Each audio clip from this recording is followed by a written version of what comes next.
Congress ever raises taxes on the 1%, almost 10% of its own members will be facing a bigger bill from the IRS. That's an easy way to think about the people who populate the Capitol.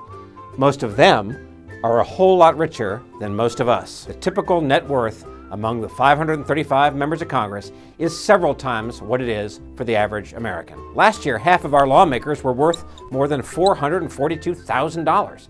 Half were worth less. The median for all U.S. households, it's closer to $82,000. That's a difference of 5 times. They're 5 times richer than we are, most of them. Although, to be fair, almost a quarter of them have more debts than they've got assets. Lawmakers are required to use only broad monetary ranges on their financial disclosure forms. So the best we can do is come up with what each member's minimum net worth is by taking the floor on what they report as assets and subtracting it from the floor of what they report as all their liabilities. The richest 10% of members of Congress, their minimum net worth is about $7.3 million. The richest 1% of all Americans, it's almost the same amount of money. So 10% of members of Congress are in that 1%. And then there are the super rich.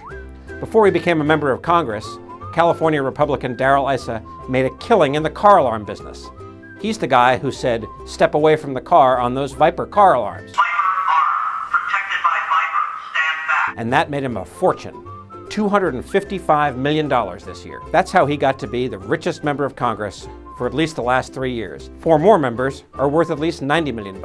Just the 5 of them are almost 15% of the entire net worth of Congress. The 50 richest includes 2 of the top floor leaders, Republican Senator Mitch McConnell and Democratic Congresswoman Nancy Pelosi, along with 7 Republican committee chairmen and 11 lawmakers on the committee that writes tax policy. All of them are white, and only 7 of them are women. 2/3 of them are Republicans, and they became multimillionaires thanks to their own business acumen. That's a big change from 10 years ago. The rest of them have inherited wealth or are married into big money. Beyond those super rich, there are the really rich. Half of the senators, 50 out of 100, are millionaires, and 140 members of the House can say the same thing. In other words, 36% of the entire Congress is worth at least $1 million on paper. At the same time, a quarter of all the members report themselves as having a negative net worth. To be fair, this might be because of a quirk in the financial disclosure rules. Members don't have to make public the value of their residences, which are the principal asset for most of us, but they do have to report their mortgages. And that's why most of our lawmakers are much richer than you or me.